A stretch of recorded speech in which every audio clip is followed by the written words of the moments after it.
Well, welcome everybody. I'm Richard Dasher. I'm the director of the U.S.-Asia Technology Management Center at Stanford University, and I'm very happy to welcome all of you to this 10th annual symposium of the Japan-U.S. Innovation Awards program.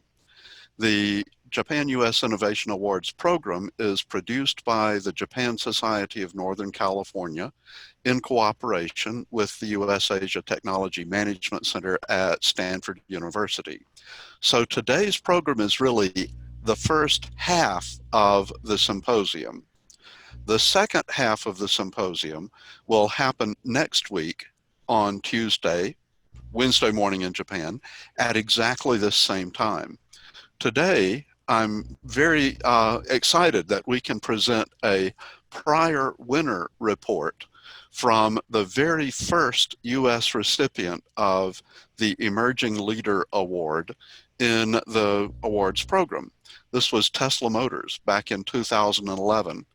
And I'm also happy that we can give out SunBridge Emerging Leader Awards today.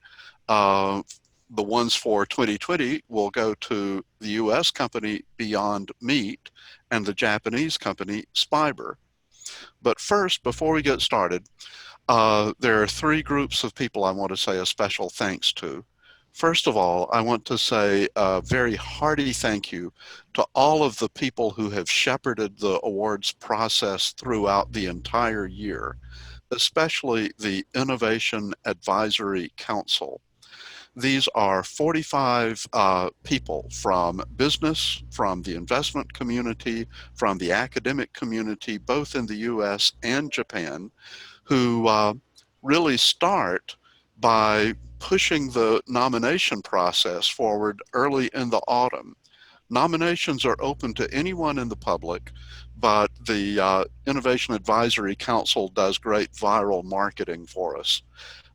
Then the Innovation Advisory Council discusses the nominees for the awards, assists with due diligence on the companies that are being nominated for the awards, and finally votes on the companies that we will feature each year. So thanks very much to the IAC, about 45 people, including many of whom I think are in the audience today. The second group that I want to say a special thank you to are the corporate sponsors of the awards program. This has been a crazy year. This is, of course, not the normal way we would do the symposium. We would usually be in a big room in person, all enjoying classic Silicon Valley networking. And so we really appreciate all of our corporate sponsors for standing by with us during this unusual time.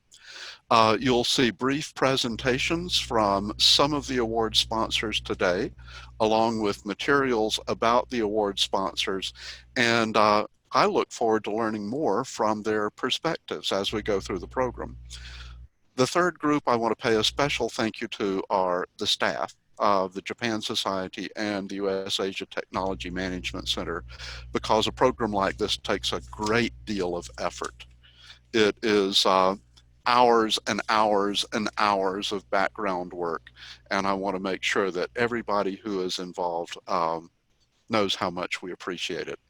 So this is an exciting day.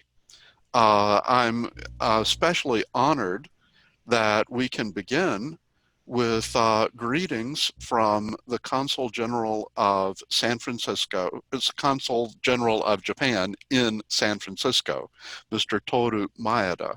And Mr. Maeda just arrived at San Francisco in February of this year. We deeply appreciate the cooperation and support of the consulate. It's been incredibly valuable to the awards program. Consul General Maeda, I'd like to turn the microphone over to you. Thank you. Thank you very much, Dr. Dasher. And good afternoon, everyone.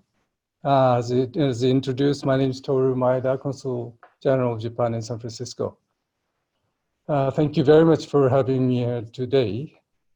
I'm very glad to see you all, even on the screen. And it's a long time no see, and good to see you all. First of all, I'd like to congratulate President Takahide Akiyama and the Japan Society of Northern California and Dr. Richard Dasher and the U.S. Asia Technology Management Center at Stanford University on their success in organizing and opening the 10th Annual Innovation Awards Symposium. Thank you for your leadership and continued support for friendly relations between Japan and the United States. I heard this symposium has been playing a very unique role in promoting innovation by recognizing groundbreaking technologies of selected Japanese and American companies, hoping that their visions and innovative works would create new industries and markets for the future. When we look at the list of awardees in the last 10 years, everyone can instantly notice that the importance and credibility of the symposium. The list includes, as Dr. Dacher mentioned briefly, impressive companies such as Tesla, Zoom, Square, Mercury, and others. For example, we all recognize now the convenience of Zoom, especially after the COVID-19 pandemic. But this Innovation Awards was fully aware of the potentiality of Zoom well before. So now I'd like to congratulate this year's SunBridge Emerging Leaders awardees, namely Beyond Meat and Spiber. Beyond Meat is a leader in the food culture revolution. Beyond Meat's plant-based product eliminates animals as source of food and protein. In making their products, Beyond Meat uses fewer natural resources such as water and energy, and emits less greenhouse gas. Their innovative food production technology can contribute to protecting the environment and natural resources. And Spiber introduces environment-friendly solution in fiber making. Spiber has established a technology to produce plant-based synthetic fibers without using petroleum nor animal products. So as Spiber plans to move into mass production by 2021, its future impact on the environment can be enormous. I also would like to congratulate those companies who are listed under the Innovation Showcase. This year, as previous years, Innovation Showcase has nominated 5 Japanese companies which are eager to start new ventures in Silicon Valley. They are namely AC Biode, Bionicam, Empath, Musca, and QD Laser. I'd like to congratulate them on the nomination and hope that they make the most of this opportunity to show their drive, passion, and innovative vision to the interested entrepreneurs and investors in Northern California. So now I'd like to close my remarks wishing fruitful and innovative discussion among all the participants here today. Thank you so much. Thanks very much, Consul General. We really appreciate your remarks.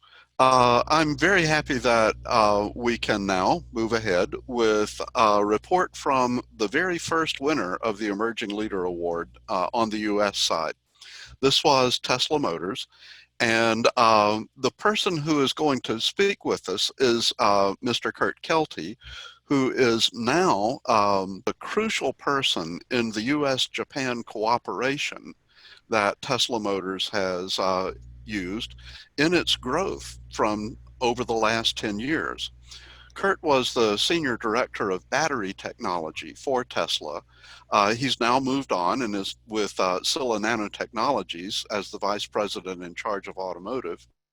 But at Tesla, he was the key person in working out the details of the Gigafactory up in Nevada, along with Panasonic.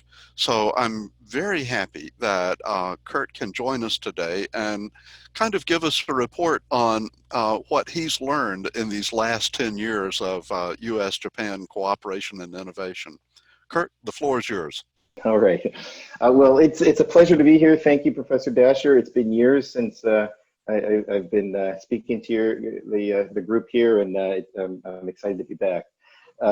As Professor Dacher pointed out, I spent some years at Tesla, but before that, I'm a battery guy. I've been 25 years in the battery industry, and spent 15 years at Panasonic Battery. Half of those were in Japan. And then I joined up with Tesla in 2006 and led the battery cell team there for 11 and a half years. And now I'm at Sila Nano. And just a real quick plug for Sila Nano. What we're doing is we're making a silicon anode material that increases the energy density of batteries by about 20 to 40%. It's a drop-in replacement that can go in any factory, and it works today. So happy to talk about that at another time, but that's not what I'm here to talk about today. I'm going to talk about my experiences at Tesla and working closely with Panasonic. So that's going to be my focus, and I'm going to hopefully leave you with 8 takeaways on what I learned with my time in that relationship. So first, just to get started, the EV industry, I want everyone to kind of go back in time to 2006. At that time, the EV industry had a bunch of cars that were out there that were powered by nickel metal hydride batteries, and they all had several things in common. They were ugly, they had short driving range, they were slow, there was really nothing attractive about them at all. And I was serving as the business development person in Silicon Valley for Panasonic Battery. And so I used to get these companies, these startup companies that would come to me regularly and say, oh, we've got this new startup, we want to do an EV, and would you sell batteries to us? And that's the last thing we want to do in the battery industry. Lithium-ion batteries, if not handled appropriately, can be very dangerous. And these startup companies just did not have that experience. While saying that, there was one company that came to me that really stood out, and that was, hang on just a second here, I went too far on my slides. I'll do that again. One company really stood out, and that was Tesla. And you can imagine, you see all the pictures of those previous cars, and then you see something like this, and it's totally different. I mean, here's a car that had tremendous range, it had speed, it had performance, and it was sexy. I mean, it was an amazing looking car.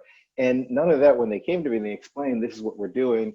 And you know, I tried to dismiss them like I did all the other EV companies, but they really had a logic behind the safety of the battery, and that was really what caught my attention. They had figured out. I said, what if this happens? What if this happens? And they had an answer for everything. It was really impressive. A young group of engineers that really had thought about this, and so I joined them. So that was beginning 2006. I joined them, and what I was in charge of was sourcing a battery cell. And so when I say sourcing a battery cell, it's got to come from Asia. It came from either Japan, Korea, or China. And so that's what I did. Is I got on a plane and I spent a lot of time traveling over to Japan, to Korea, to each one of these countries to figure out who was going to be our supplier.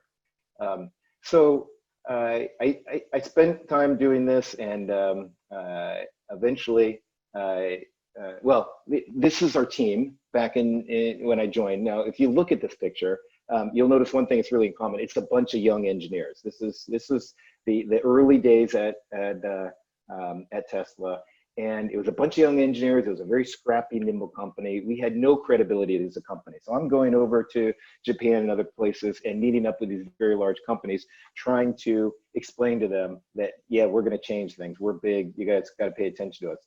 And with the Japanese companies and the Korean companies, I mean, they're like dinosaurs, or these big cruise ships. I mean, to try and change direction from them.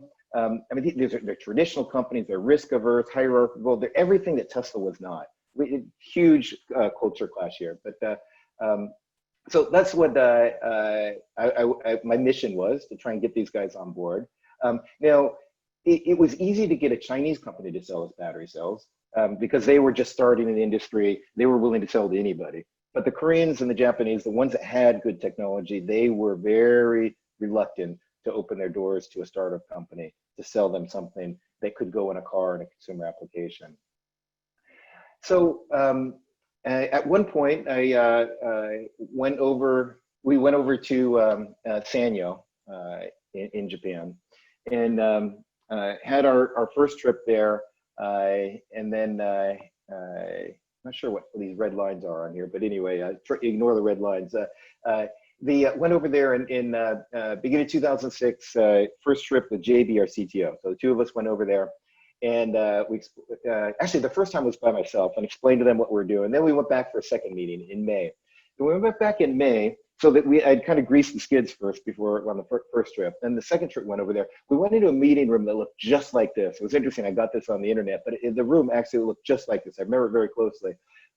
And so we were on the right side, CTO JB and I on the right side. The rest of the right side, of course, was empty, and the left side was all full. And then there was a whole bunch of there was another row behind that. So there's a good 25 engineers in there. So, and you guys have experienced this before, where the Japanese are on one side and you're on the other side, even though you only have two, but all the other seats are empty on your side.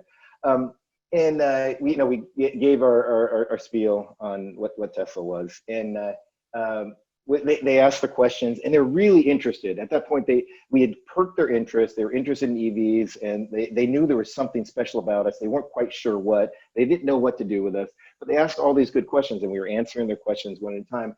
But what was interesting is there was a guy in the back left named Mazutsumi-san, and he picked up on what we were talking about. And gradually through the conversation, we'd ask these questions. They would ask questions, and instead of us answering, he would answer.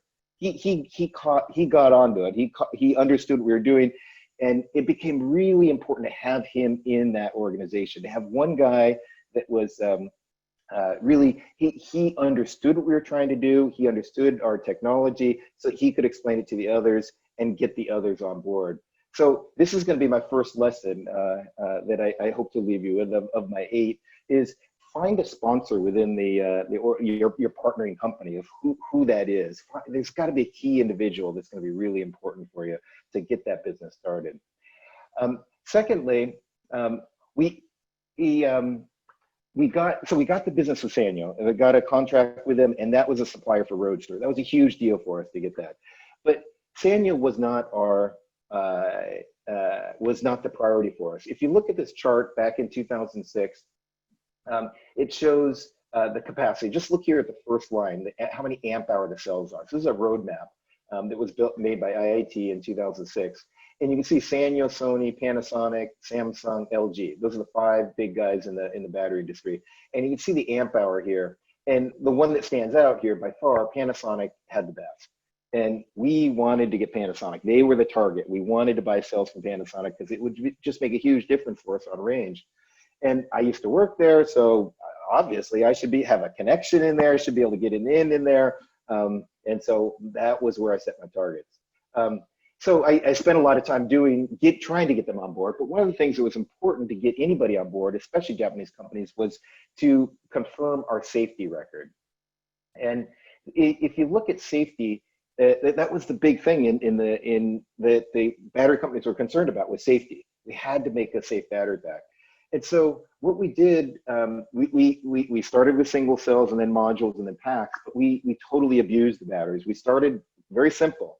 I had one of my first days at work was in the driveway with a hammer, hammering a lithium-ion cell to understand what would happen to that cell. That was my first week on the job. Then we progressed to ladders. So we'd go up on a ladder and drop cells, and we drop modules from them. We tried nails, we tried presses. Then we shorted the cells electrically. We heated them. We did direct flame.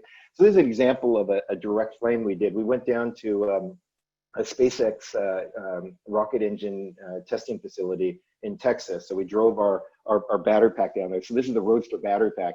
And we had a big flame at one end, and then we had a sled on the other. And so we had the battery pack roll down this sled into the fire and just let it sit in the flames to see what would happen. This is just one of many tests that we did, and it survived that fine. But it's just an example of the many tests that we did. The other thing that we did was we of course crash tested the vehicle. So we had our Roadster doing head-on crashes. We had side impact crashes, quarter panel. We had all the standard tests that you would do to get certification. And so we crashed it, and we just wanted to make sure not only did the vehicle survive, and not only did we get certification, but we wanted to make sure the battery was safe. Now, eventually, we got to the point that we were shipping the vehicle. So this is the Elon driving away on the first Roadster. You can see our team in the back there. This is a big deal to get this on the road. So we ship vehicles, and what do you know it? After you ship the vehicle, we had an accident, and this happened. Our drivers generally drove fast, And so this was our first accident. It was in Denmark. It was a big deal. I remember getting the call, oh, we had an accident with our first Roadster. And of course, what happened to the battery? Well, the battery pack was intact. The passengers, driver, everyone walked away, no injuries. It was great. Then we had another crash that was in France. And then we had a whole bunch of other crashes. So our drivers just drove fast. And we had a lot of accidents. But the beauty of it was that we didn't have any problems with the battery. The battery worked as expected. So that was we were very pleased with the performance on that. So number two, if you're dealing with a Japanese company, especially, make sure your safety is amazing, because that's got to be bulletproof there. Next, moving on to so I used to go to Panasonic regularly. Every time I go to Sanyo, I always made a stop at Panasonic. Every time I went over to Korea, I'd stop in Japan to see my buddies at Panasonic. When I went to China, I'd stop in to see my buddies at Panasonic. I think I irritated them. Because in March of 2008, Panasonic was still refusing to sell to us. They did not want to sell. We were too big of a safety concern for them. I got their president, President Kondo. He wrote a letter to Martin Eberhard, our CEO at the time, and said, "Look, we really don't want to do business with you guys. Please stop sending Kurt to visit us. We don't want to see him more." And I mean, to get a letter from the president of Panasonic saying we decline your business was a pretty amazing feat that I had achieved, and not something to brag about, but just to give you some background. And then to top it off, my personal evaluation by our CTO, my boss, was that you're spending way too much time with Panasonic. Knock it off. Stop going there. So what did I do? Well, I kept going there. And so in January of 2009, I met up with Ikumo-san, who was my former boss, and he was the CTO at Panasonic. And I had met with him before, but I met with him again. I said, "Ikumo-san, I want to meet with you again. I know you're busy, but I want to meet with you again." And went down and explained again the same. And every time I had more in my pocket of explanations, because we had the Sanyo agreement now. We were shipping vehicles. We'd crashed vehicles. We still had no thermal runaways, no safety events in the market. We'd crushed modules. I showed them all the test results. We'd done vibration testing. We'd done lifetime testing. And we were getting this great media coverage. And Ikumo-san, wouldn't it be nice if you could be part of this? I mean, look at the potential here.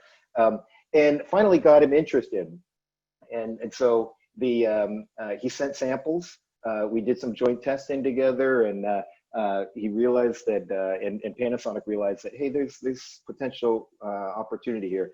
So in just 3 months later, we had the first meeting with Elon and the president of Panasonic Battery, Noguchi-san. And then a few months after that, we signed our first supply agreement. So it moved pretty quickly after that. So lesson number 3, be persistent. Even if you're told no, no, no, and I was told that many a time, be persistent. So then it's like, okay, it sounds hunky-dory. We got the supply agreement signed. We're ready to go. And we'd have these technical meetings. And these technical meetings were fascinating, because you'd have when we're in person, we'd have the Japanese on one side and the Americans on the other. And our guys on Tesla side, young engineers, they're used to these really combative brainstorming sessions, and they'd ask these questions, and the Japanese engineers just either wouldn't answer a lot of them, or they would answer a different question, and it just drove our guys crazy. And they'd lean over to me and say, "What are these guys, idiots? What's going on here? Why can't they answer our questions?" And it was a matter of they were being very cagey purposely, the Panasonic side. A lot of this stuff was confidential. They didn't want to share it.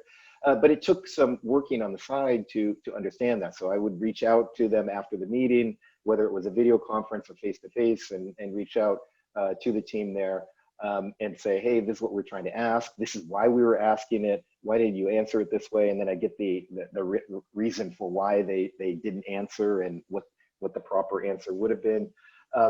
So it was, and sometimes I worked through, there was a Kobayashi-san, was the woman on the Panasonic side who was kind of my counterpart over there.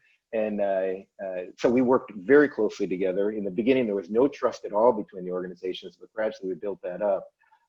So lesson number 4 is really making sure that you've got a moderator or communicator on each side, that those folks that can kind of take themselves out of the situation and communicate on a level-headed fashion. So then we kept building that relationship. We had face-to-face meetings. This is important to get that relationship right. It's not just having the discussions in the meeting. It's lots of, you got to have the dinners together. You got to have the drinks together. It's especially with Japanese companies, that's really critical. But just having many video conferences, and then gradually we started to recognize expertise on both sides, and that trust started to build up, and then there was more sharing, more collaboration. And so it kind of built upon itself after that. And then Panasonic invested $30 million in us. And in 2010, this was really unusual for Panasonic to do this, invest in one of their customers. They ended up making a lot of money on this, by the way, but we'll leave that aside. And then, you know, the relationship kept developing among the engineering team. Then in 2011, Elon and I went over to visit with Panasonic and with their president. And this is in front of the Suminoi factory outside of Osaka. So we are building relations among the engineering teams, among the top level, among quality teams, around finance teams. The relations are all through the company. And this is something I remember very clearly when I first joined Panasonic. It was really important to them, menkodyu. That word that always stuck with me. It's like, this is how Panasonic operates, is you build those connections through the company. You don't just have one connection where you have the buyer and the seller. It's not just those two. There are connections all the way through the organization. And so that's lesson number 5 here, is that it's really important to have it. It's not just having that one point, it's having multiple points of contact. And then the relationship kept deepening. So in October 2012, we signed our second major contract, and this was, it was $2 billion of sales. So it's just a massive contract, hard to fathom at that point, any other company. It was the first multi-billion-dollar contract that we had signed together. It was the largest deal in EV history. So it was just this massive contract that we put together, and things were going well. We had, this is a Model S, so we were doing Model S at this time, and Model X was just starting. And we had multiple visits going back and forth. One of the things we did a lot of was sharing of success, so that when there was a milestone or when there was some kind of an achievement, we would give each other an award. Here you can see on the bottom, with Ikuma-san giving our CTO, JB, my boss, a samurai outfit. And then on the upper right, we're giving the best supplier award to Panasonic. And there was this award giving, and there was lots of celebrations. Like when we did the 100 millionth cell, when we made that, we had a big celebration in Japan where Panasonic arranged for their employees. They sang a song for us, they did the dance for us. I mean, it's a very traditional company. And so we did that, the 100 millionth cell, then the 300 millionth cell, then the billionth cell.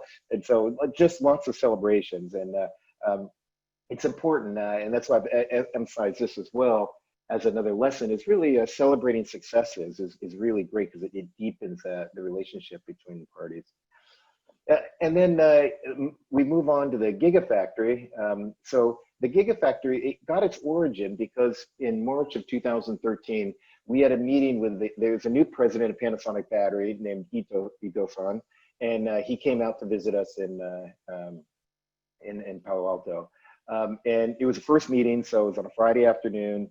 So their team filed in, and we had our meeting there, and we were hoping that we were going to have a discussion on price reduction. They came in hoping for a discussion on price increase. Big mismatch.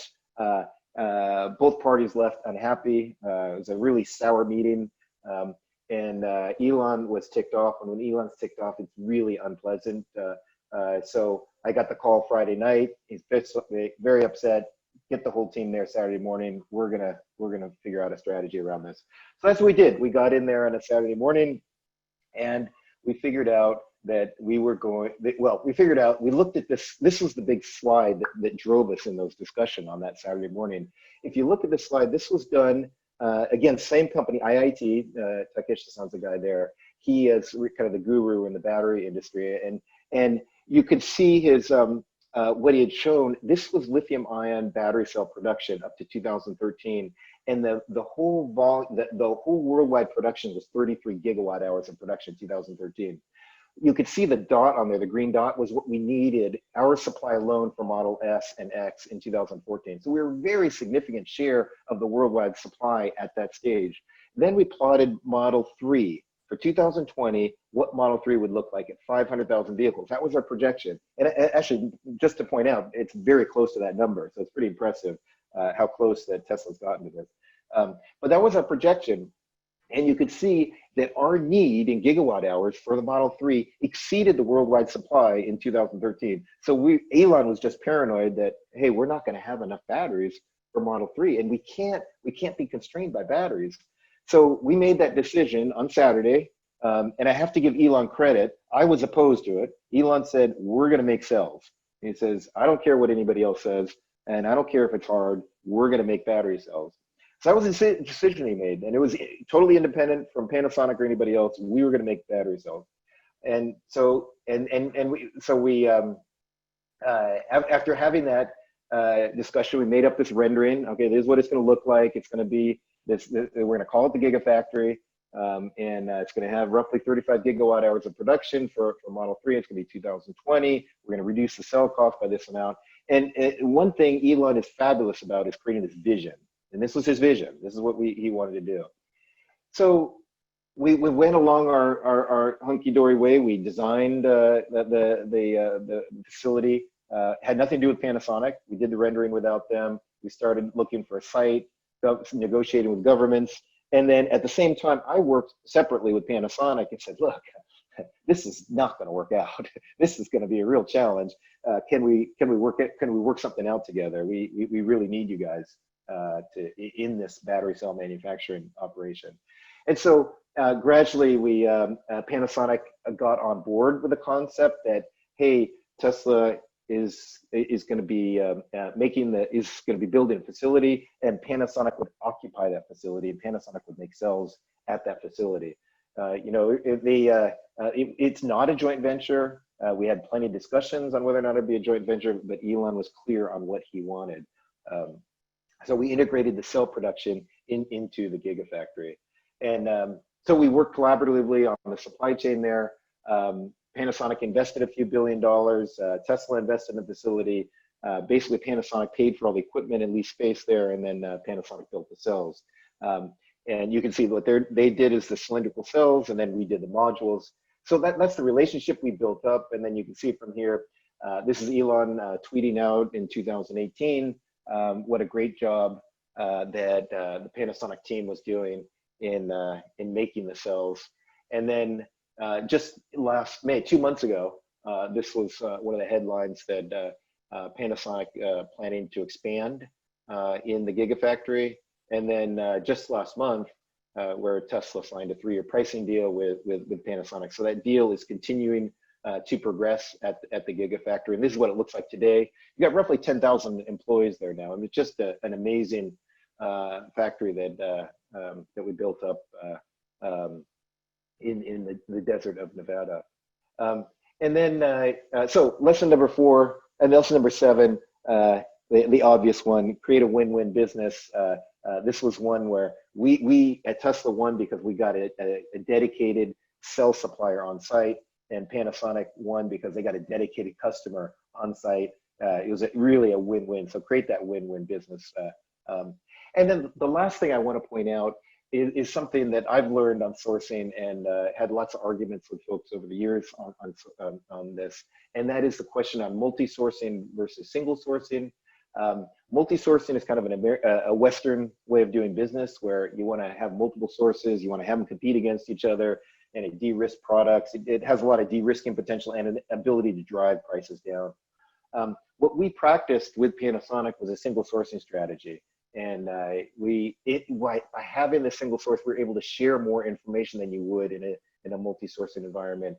We're able to develop custom products. We eliminated this unneeded functionality on cells because they were really designed for us. And it led to a faster development, and we think a better product in the long run. So the lesson number 8 here is question multi-sourcing, because there are times when single sourcing will be advantageous, and this was one of them.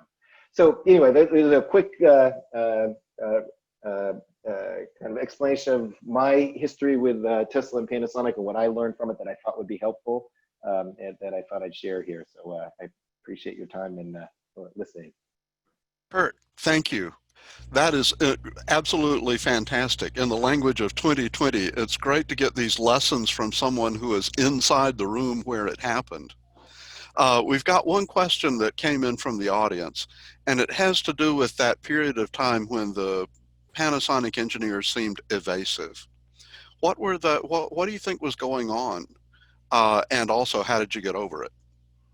Yeah, there was a lot of confidential information that we were looking for that Panasonic was not willing to share in the early days, and vice versa.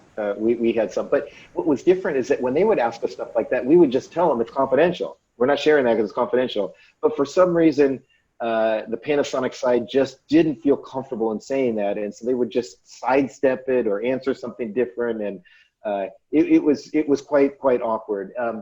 And it very frustrating for the Tesla side.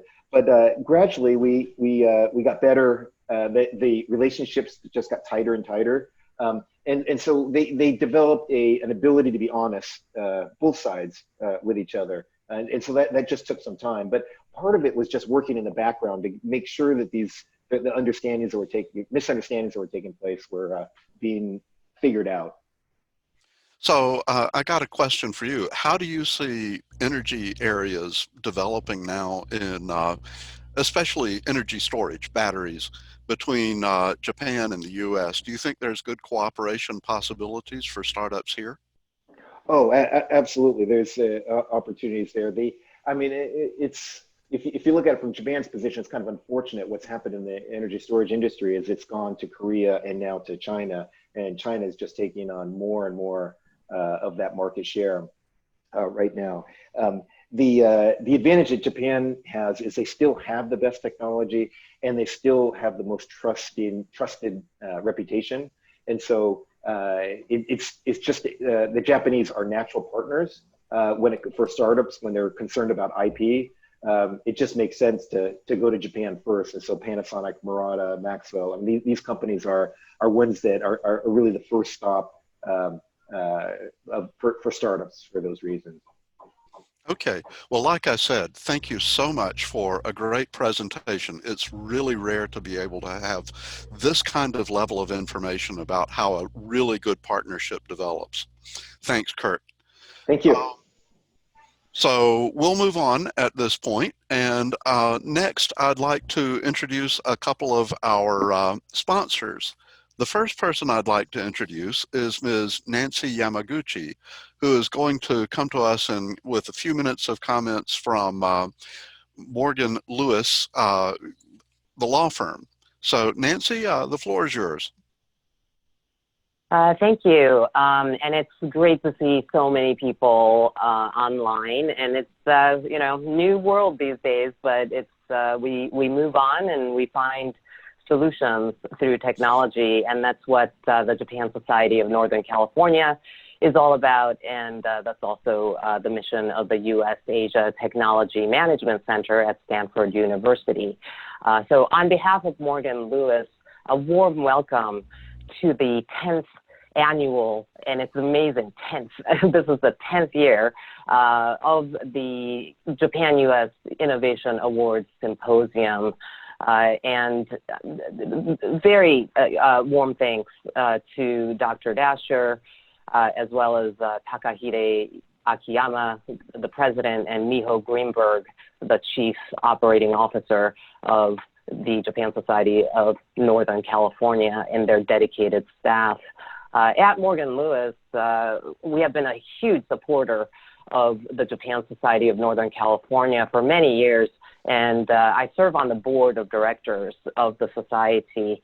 We are very committed and very passionate about building communities, sharing innovative ideas and information regarding latest venture capital trends, technology startups, and our goal is to facilitate education and networking. This year is particularly special for us because it marks the 10th anniversary of the Japan-U.S. Innovation Awards program. And, you know, we have worked very, very hard on behalf of the society.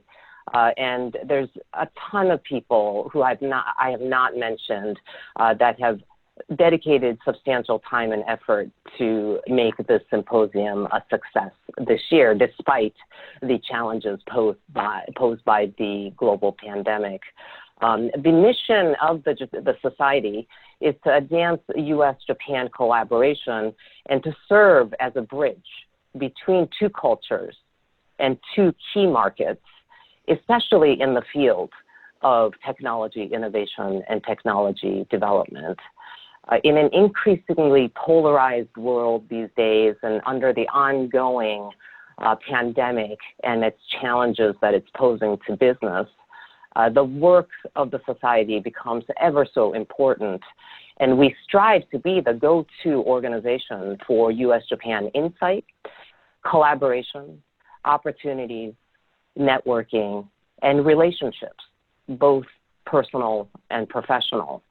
And I do want to commend and add to Kurt's presentation because, as you can see, innovation is all about relationships.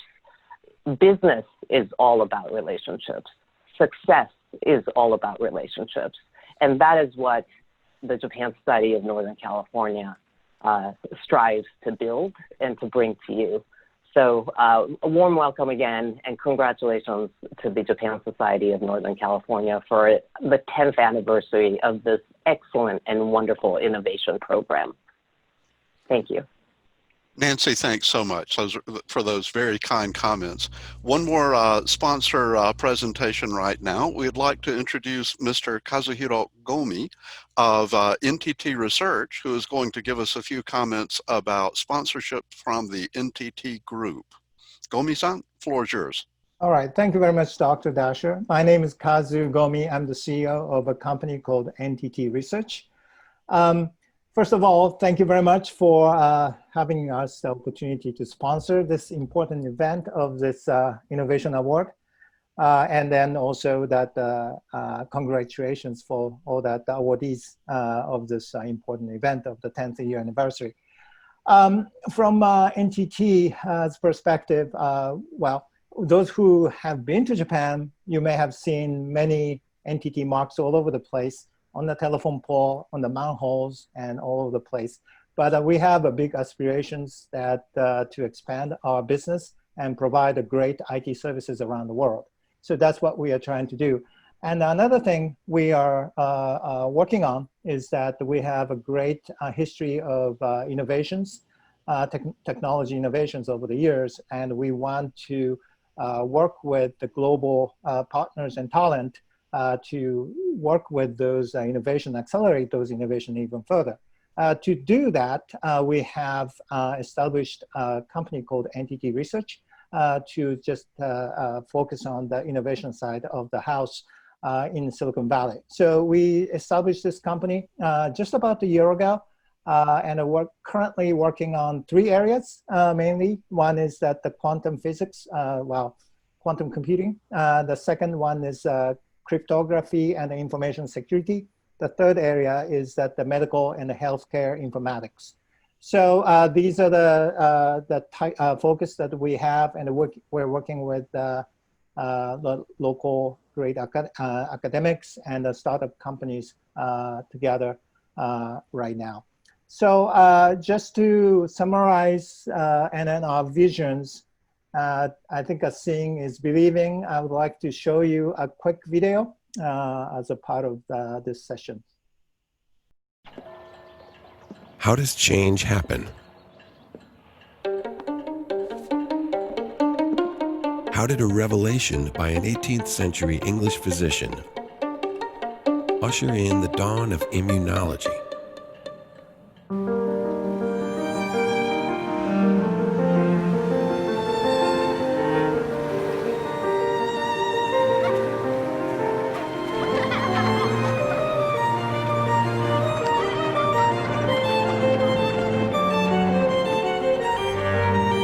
How did two brothers with a boyhood dream to defy the law of gravity launch an era of flight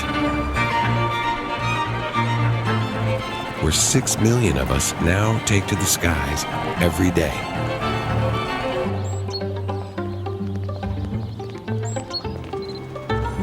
How did the need for collaboration at 4 leading universities set the cornerstone of the internet that today digitally connects us to the totality of human understanding?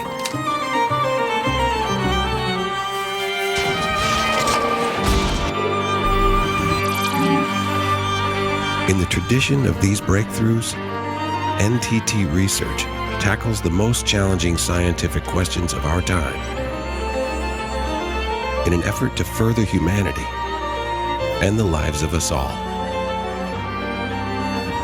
Every day, we strive to create a smarter world for the greater good. Because at NTT Research, our mission is not just to change the world, it's to upgrade reality.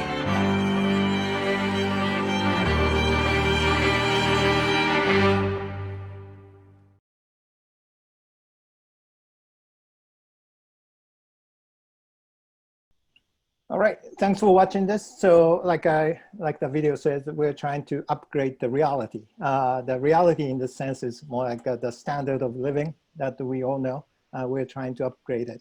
That's what we are trying to do. So anyway, thank you very much, and congratulations for that great event. More to come, I understand that. Looking forward to that. Thank you very much.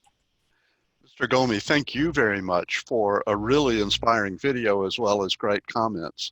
I hope that we will all be able to have more kind of informal follow-up after our session today. I know that the organizers will be posting the contents of the session today on the internet, and hopefully it will be possible to do more kind of Q&A as we move along. We have a 10-minute break coming up. And so during the break, we actually have presentations by 3 exhibitor companies.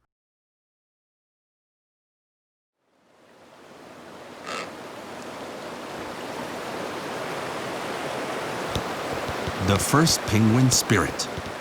Despite the possibility of encountering killer whales lurking in the treacherous and icy sea, the first penguin that courageously plunges into the water is referred as the first penguin. Digital Garage is a first penguin in the internet world.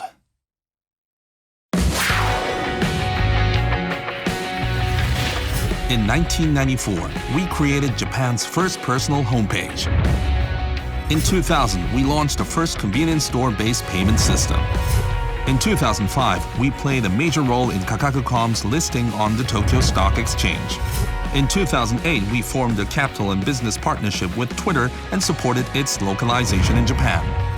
In 2010, we established Open Network Lab, Japan's first seed accelerator program that supports entrepreneurs. In 2013, we opened DG717, an incubation center in downtown San Francisco. And in 2016, we established DG Lab, an open innovation-based R&D organization.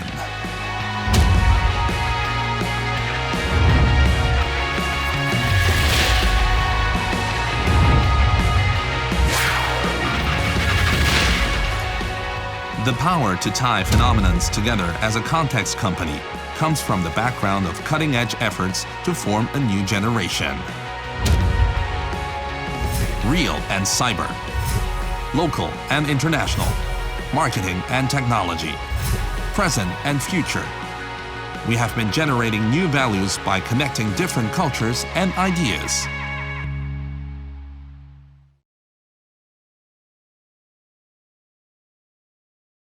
Fabit is one of the largest Japanese co-working company, founded with the goal of building a vibrant startup ecosystem and incubating innovation.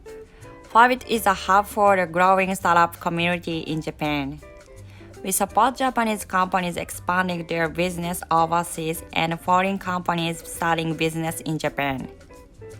There are 23 locations across Japan, and we also have an international location in San Francisco, Hawaii, and Philippines, and operate in Boston area under the name of Workwear.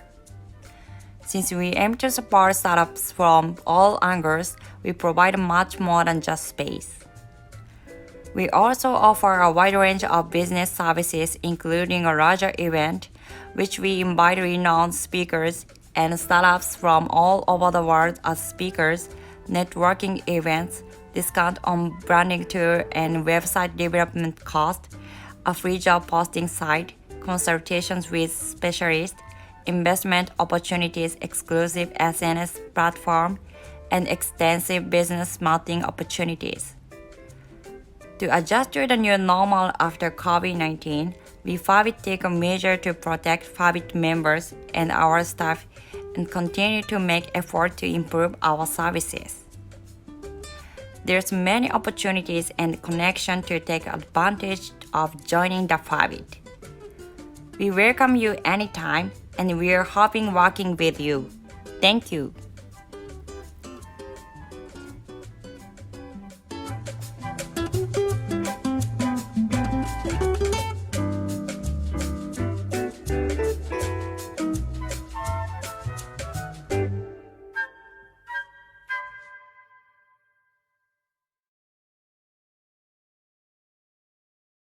The JIP program starts with a 2-week boot camp in Tokyo, where we bring top mentors from Silicon Valley over to have private mentoring and pitch training. And then the top Japanese startups from that batch will come to San Francisco to exhibit and also participate in a private investor pitch night. The companies that are here today, I've been able to see them go through this really interesting arc. So when I first met them, generally, they're very, very product focused. They're focused on their technology, they're focused on their product. And part of what this program helped them do was shift from having a product focus to having a customer focus, talking about the value proposition to their customers. And that's a big shift that it's important for a lot of entrepreneurs to go through. Before bootcamp, we didn't have any concrete image of the US market, but after the lectures regarding the US markets, especially their customs and cultures of the United States market, we got a kind of their overview of how we can expand our business in the States. It gave us a confidence. For myself, having spent so many years watching good ideas go from the original inception all the way through the product development process and ultimately into the hands of customers, it gives me a very unique perspective in terms of what makes a good idea and how to best craft that idea into a successful product. I think that my experience having worked with Jetro, US Market Access, and Empath, the team that I've been supporting, has actually been extremely rewarding. I hope also for them as well. I'm a corporate investor, so I have a very narrow focus, but I still appreciated that the companies that were brought here, even if they're not directly related to my business, I still learned something from each of them, and they clearly know what they're doing. It was incredibly exciting to see some of these great businesses from Japan come out, explain their story, and tell us how they're going to rule the world with the great startup ideas. Okay, I think that worked out perfectly. It's time for us to begin again. Thanks to all of our participants for your continued interest. The SunBridge Emerging Leader Awards are a very unusual kind of award. You see an awful lot of startup companies being recognized in Silicon Valley, but you don't see many companies being recognized at the time right before they become a very disruptive major influence in industry value chains and markets. And to the person who really was the vision behind the whole awards program, Alan Miner, is also sponsoring the Emerging Leader Awards on behalf of SunBridge Group, Alan's company. So I'd like to turn over the podium to Alan and ask you to say a little bit about the SunBridge Group and also the SunBridge Emerging Leader Awards. And then if you would, I'll ask you to give out the awards this year to Beyond Meat on the US side and Spiber on the Japan side. Alan, the floor is yours. Thank you. Good morning, everyone. It's not as much fun to do this over Zoom as it is every year to do it there at Stanford, but hopefully we'll get back to something closer to old normal next year.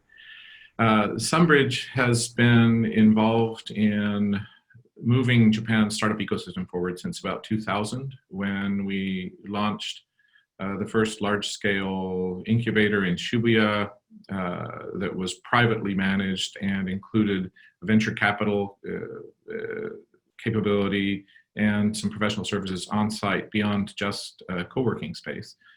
And have been involved in a number of initiatives between Japan and the US, domestically in Japan, in both Tokyo and the Kansai area, in various regions of Japan, to help move the ecosystem forward to something that is much more dynamic, much more innovative, and out of which truly valuable social changing, game-changing companies emerge.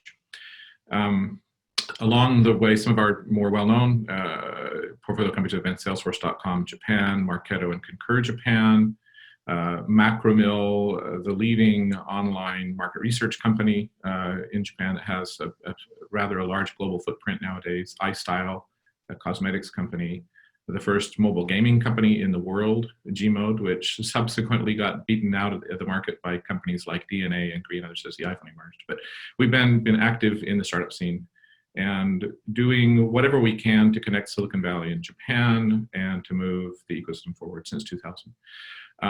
It's extremely delightful to me that this program has continued for 10 years. And throughout my career,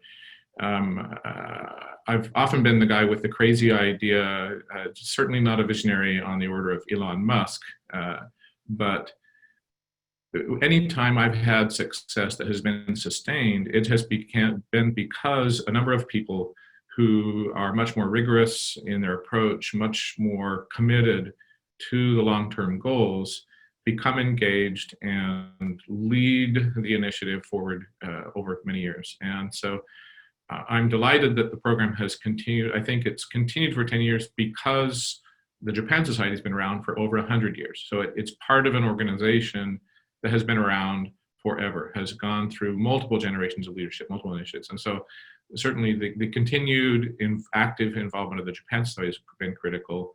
And Richard and I have a habit of patting each other on the back at events like this, but Richard's leadership chairing the event and steering the process through the preparation and the day of the event for the last 7 years has been essential to the longevity and quality of the event. And so I want to express a thank you to the Japan Society and to Richard for keeping this going for 10 years.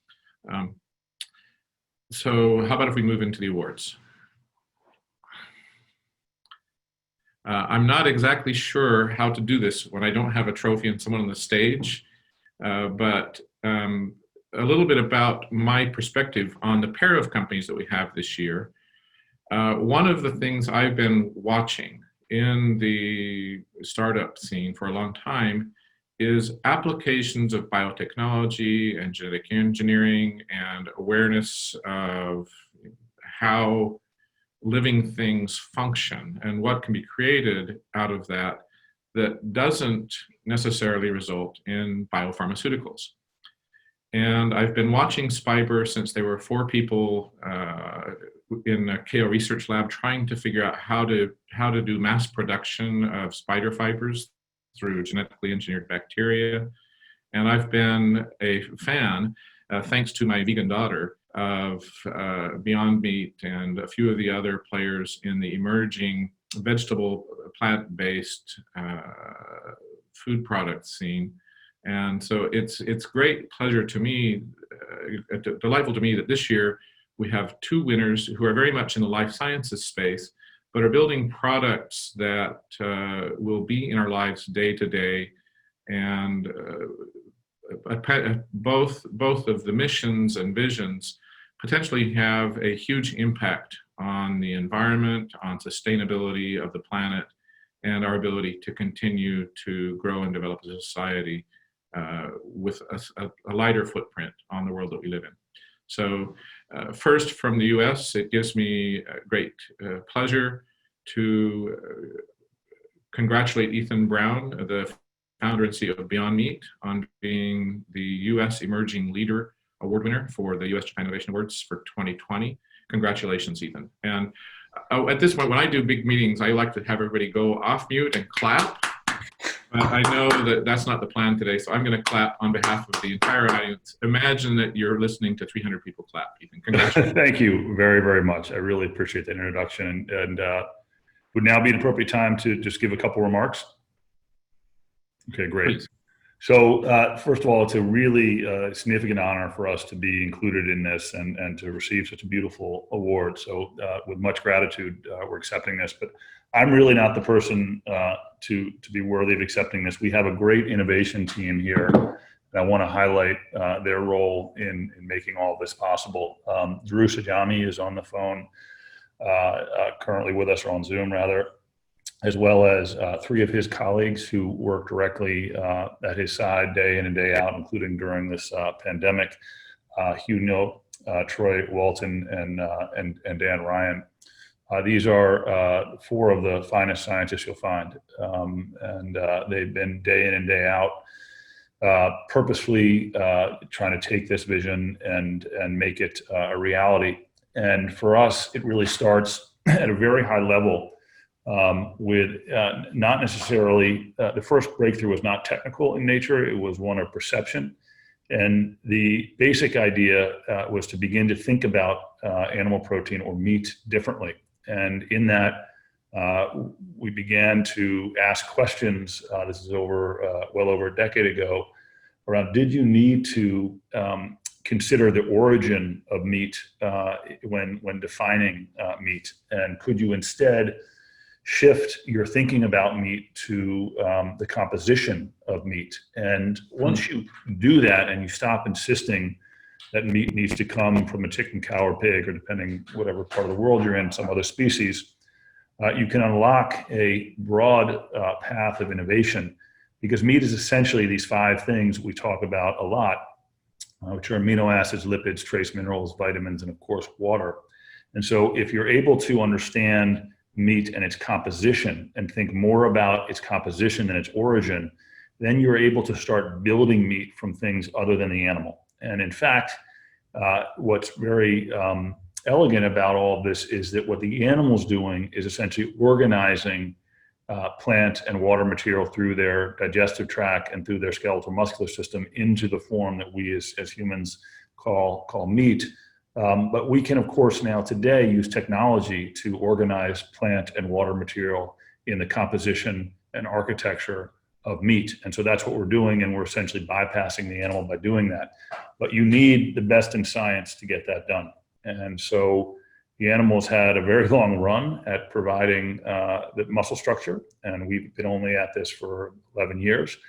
But every year we get closer and closer. And we decided to really focus on building a research program that probably looks more like what you would find not only in pharma, but also what you'd find where I came from, which is in fuel cells. So get the very best scientists together, get the best engineers and the best managers, and put them all together and give them a very clear goal, which in our case is to build meat perfectly from plants. And once you have that clarity, and then you say, what problem are we trying to solve? And in our case, we were trying to solve, and this is really fascinating, 4 issues. And you say, well, that's not very focused, is it? But what we found is that by focusing on one thing, which is to build meat perfectly from plants, you can solve for 4 issues, or at least contribute to the solutions in 4 areas, which are around human health, and whether it's the connection between high levels of animal protein consumption and heart disease, diabetes, and cancer. Or second, if you look at climate, where again, I came out of the energy industry, and the energy industry is doing a great job of trying to reduce emissions. You mentioned Tesla and others in the automotive space using lithium-ion batteries, et cetera. But if you take a step back and you look at what's really driving the majority of emissions in the world, it actually turns out to be livestock and its partner, agriculture. And so we looked at human health, we looked at climate, and we looked at natural resources, including the use of land, energy, and water, and then finally animal welfare. And all four of those things are things that people can care about. And I'd never seen anything in my career where you could focus a technological endeavor on one thing and impact four at the same time. And that became something that was so desirable and fascinating that I ended up leaving the energy sector to work on this. And I'm very glad that I did. We're not there yet. This is a journey. It's a marathon. We get closer and closer every year. But I've also made the job of the scientists here and the engineers here harder than it necessarily needs to be, because I've asked them to use all natural ingredients, because I believe that as humans, we are innately conservative with respect to what we put in our mouths. And there's an evolutionary reason for that. Throughout evolution, if we were careless, we would die putting foreign objects and foreign foods in our mouth. So there is a conservatism to it. We want to eat like our grandparents, but we want to be healthier. And how do you create the bridge between those two worlds? And you do that by applying the very best in science, but not forgetting a key question. And there are really two questions that govern what we do here at Beyond Meat. One is, what can science do? And it's amazing. Every day we learn science can do more and more. And it's so gratifying and enriching. But you can't forget the second question, was what should science do? And we ask that also every single day. What should science do? So should we go out and recreate meat so perfectly that we're also including in meat the things that we don't want? Now, that's something that we could do, but is that a good idea? It's not, because it would not satisfy the health goal. So we have to be very careful in applying the very best equipment, the very best people in this goal, but also putting a normative lens on it that says, let's make choices that are better for the earth as we pursue science. And so it's been a fascinating journey, and points of recognition like this that we can share with the team and let them know that they are doing something special is really important to how we go about things here at Beyond Meat. We hope to be that group of people, that generation of people, a lot of people working on this throughout the world, that separates meat from animals and confers to humanity the benefits that follow from making that separation and freeing us from the need to use animals for meat. You've seen many changes in technology over the last 300 or 400 years. Some of my favorites obviously would be, we talk about this a lot, what Ford did with automotive. He didn't have to denigrate the horse or say the horse is the root of all evil to create something that was better. He just provided a way of getting people from point A to point B that was better, and then made it accessible. So I'll close my comments in a second. The other one that I think is really interesting is the mobile phone. Nobody had to denigrate the landline, and you never heard old debates about people defending the landline. My daddy used a landline, my grandpa used a landline, I'm always going to use a landline. You never hear that. But in our industry, you hear that a lot about animal protein, that I'm always going to eat steak, and all of these things. So we have to do even more than traditional disruptive technologies would do. We have to inspire the consumer to change, inspire them to take a leap forward. And we do that by creating better products. That's what will carry the day. We create better products. And so this award is very meaningful. What we plan to do going forward is continue to hammer on three key points: meeting the expectation of the consumer in terms of the satiating experience of consuming animal protein. It's a wonderful experience. There's culinary delight in it. Second is providing nutritional value above and beyond animal protein, delivering all of the protein you need, all of the iron you need, all the benefits of animal protein, of which there are many, but stripping out the stuff that we don't want, the high levels of saturated fat, cholesterol, heterocycliamines, all of the stimulants, for instance, like growth factor, all the areas that the medical community is concerned about, heme iron, et cetera. And then last, pricing. We will be able to drop the price of our products below that of animal protein. So you achieve that trinity of benefits, deliver taste experience, deliver nutritional value, and drop the price below animal protein. And we think this could be a massive market. So that's where we are at Beyond Meat. Thank you so much for recognizing what we're doing. It's a real honor to be included. Well, please, when you let your team know, remind that you have joined a very elite group of companies. We're very select about who we present this award to each year. So you've joined the likes of Twitter, Tesla, from Japan, Uglena, Line, and Zoom last year. Thank you. And you're certainly, in the impact you're having on society and the potential for your future growth and impact on our lives, very much deserves to be in that group of elite companies. Thank you very much. We will put this very proudly in our Innovation Center, and it'll be with Darush and his team, and we're very proud of it. Thank you. Congratulations. Great. Even Alan, if I'm online, those of you who see me in Stanford, I always cry at some point in the evening. I did it again, even over Zoom. So this is still the old normal. Yeah, so Spiber is especially near and dear to my heart. I am so happy that we decided to give the award to Sekiyama-san and his team today, and that this year he decided he's comfortable enough with where his business is that he's willing to accept the award. Spiber is a company I've been watching since about 2008 or 2009. Like I said, when there were about four genome researchers in Keio's Tsuruoka labs, where they do their graduate school of bioengineering, meeting with them several times. And I remember in my very first meeting with them, realizing how huge their business and social impact could be. And I think you'll get a feel for that when you hear his presentation. But what I remember most about Spiber is in our initial meeting, I strongly urged them to move to Silicon Valley. I said, you know, you're doing something that's so game-changing. You're going to need lots of capital, and more than that, you're going to want to hire the best researchers and the best engineers and the best sales representatives from all around the world, aren't you? And he said, yes, we would like to hire researchers from Germany and America and India. And I said, if you are in Silicon Valley, backed by a great Silicon Valley VC, you will have a good chance of attracting those kinds of people for a vision that's as big as yours.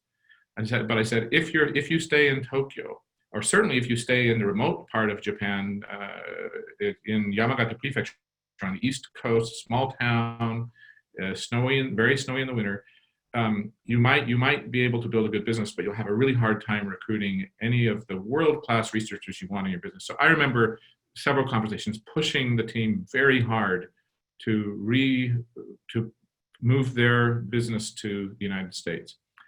And then about 6 years ago or 7 years ago, when Forbes Japan began giving their annual awards for ventures, Sekiyama-san was awarded a third or fourth most interesting startup in Japan award in the very first year.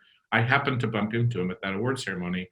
And when I sat next to him, he told me something that stunned me, and it was that researchers from Italy, and as I remember specifically, and a few other countries, had read about the company in Wired, approached the company for jobs, and had moved to the remote area of Japan where they'd set up. And so for me, not only the way that the company has the potential to change supply chains and have a positive impact on the environment with a product that has compelling features, the power of a world-changing vision to attract the best talent from anywhere, to attract financing in any country. The power of a huge vision is, in my mind, what's most interesting and compelling about Spiber. And I apologize if I've said too much of what you wanted to say, Sekiyama-san, but this for years has been the company. When people ask me about what startups do you like in Japan, for several years, my answer has always been the coolest startup in Japan is Spiber. So it gives me enormous pleasure this year to present the Emerging Leader Japan Award, finally, to Kazuhide Sekiyama, the founder and president of Spiber. Congratulations. Thank you very much. Thank you. Hello from Yamagata Prefecture. Okay, and thank you for your kind introduction, Alan-san. And I'd like to begin by extending my deepest condolences to everyone suffering from the devastating effects of COVID-19 around the world at this time. We are all in this together, but my heart goes out in particular to those on the front lines of the tragic pandemic. I'd also like to extend my thanks to the organizers of this event, Professor Richard Dasher and Alan-san, who supported Spiber since I first met Alanson in 2009. 9, 10, when, yeah. And I was still a doctoral student. And yeah, it's an incredible honor to be the recipient of the 2020 SunBridge Emerging Leader Award. And I'm sure that this audience is aware of this surge in investment activity in the biotech space over the past years, which has only accelerated in these last months, both in drug development, but also across many technologies that contribute to sustainable development goals. COVID-19 has reminded us once again that environmental destruction and climate change increase the risk of pandemics rising from new infectious diseases. At Spiber, we produce protein materials through a microbial fermentation process that use plant-derived biomass rather than petrochemicals as primary resources. And these materials have many potential applications like fiber reinforced plastics for lighter auto parts, or alternative materials for use in apparel products with traditionally high environmental impacts, such as cashmere, fur, and leather. So moving forward, we believe that our brood protein materials have the potential to play a significant role in addressing pressing global issues such as climate change and pollution. And after all, our company mission is to contribute to the best way we can to promote sustainable human well-being. Since our first product launched last year, we've had a lot of interest in our protein materials, especially as sustainable alternatives to existing industry materials. As of this year, we began establishing large-scale offtake agreement with the end users of our materials as we work to scale up our production globally. And thankfully, the construction of our first ever commercial plant in Thailand hasn't been delayed by recent events and is proceeding smoothly. And in addition to this, I am absolutely delighted to announce here for the first time that plans for implementing our production on the mass scale in the US are underway through a long-term partnership with world-leading food processor Archer Daniels Midland Company, IDM. And IDM holds high expectations for our technology and our materials potential to contribute to sustainability initiatives. And we couldn't be more excited about building our partnership with IDM over the years to come. And finally, I also want to take this opportunity to express my thanks to our team, Spiber, to everyone, Spiber.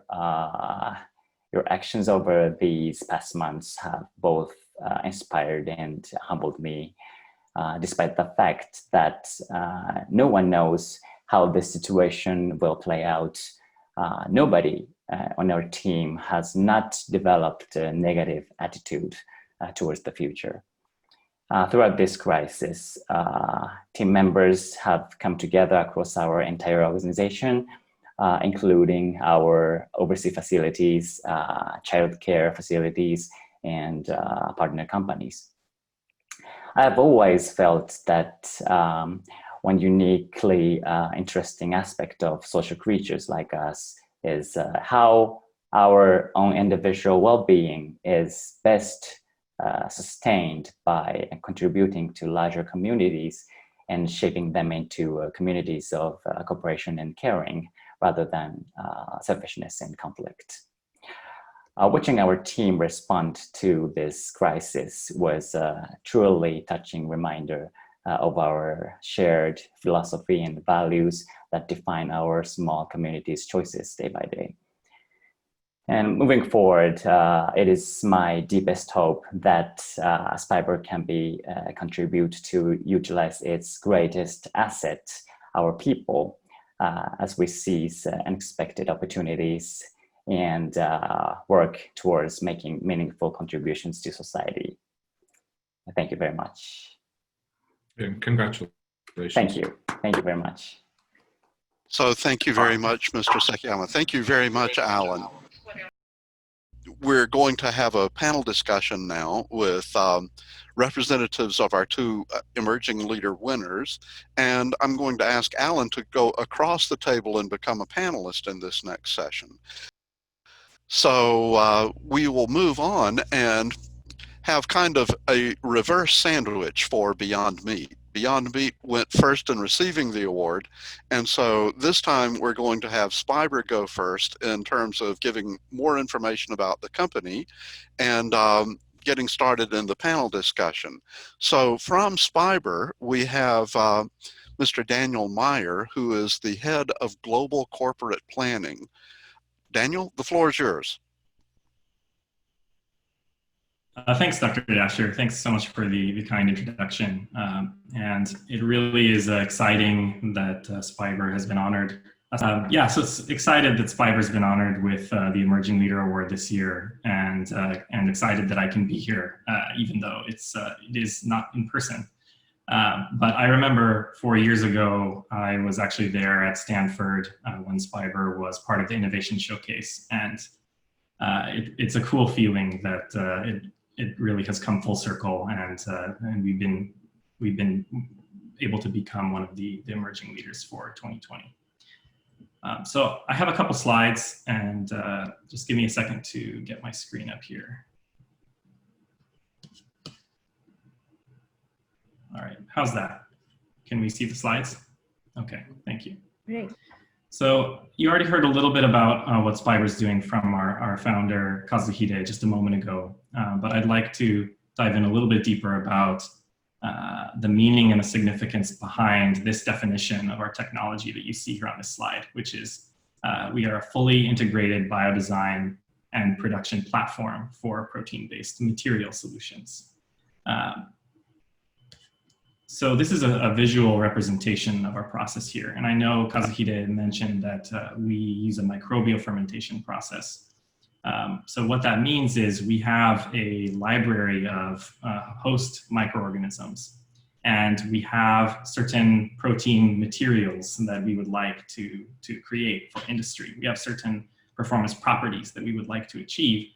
And we have a pretty good understanding by looking at the protein materials that we see in nature, materials like our skin or our fingernails or our hair, or protein materials that are already commercialized for industrial use, like wool, for example, or cashmere or cocoon silk.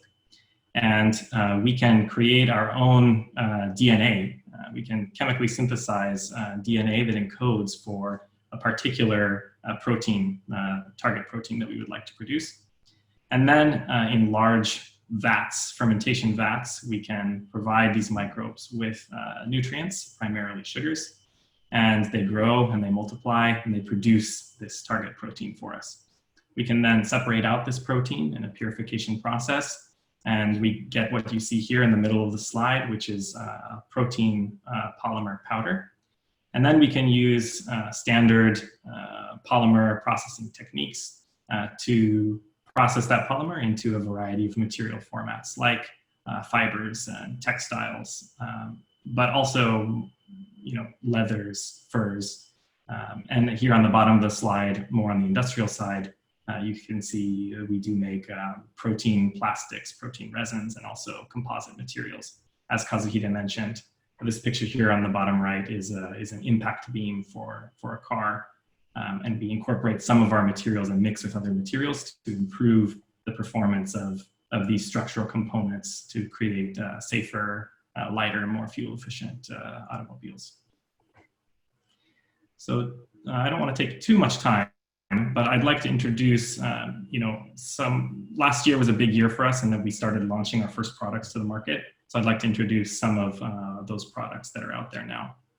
Our first product last year in June, we launched together with the North Face Japan, was this t-shirt in which we utilized a cashmere-inspired fiber, so essentially a brewed version of cashmere, and we blended that together with cotton to make this t-shirt, which was our first product.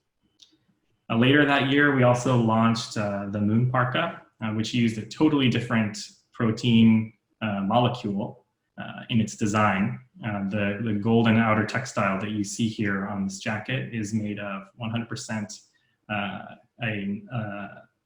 our protein material. And the benchmark for here, usually this product by the North Face would use nylon for the outer textile because sorry, I'm getting a message that says that my internet connection is unstable. If I'm breaking up, please let me know.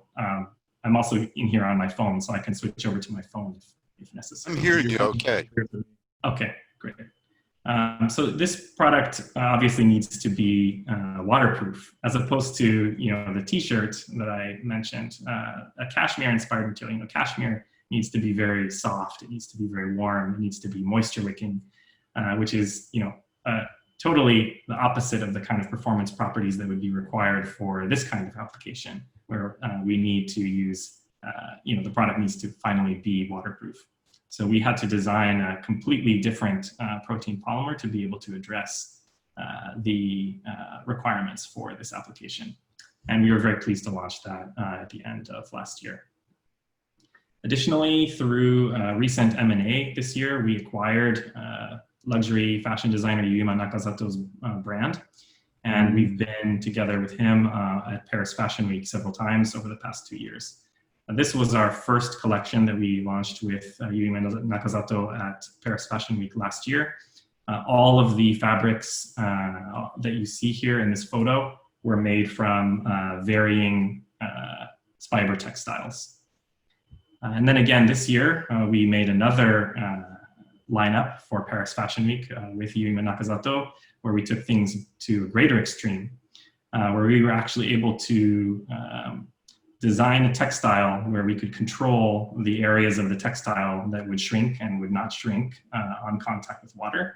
And so by essentially pre-programming the shrinkage into the textile and then dipping that textile into water, it could assume these kind of radical 3D pre-programmed shapes. So that was also a very interesting thing that we did with Yuima.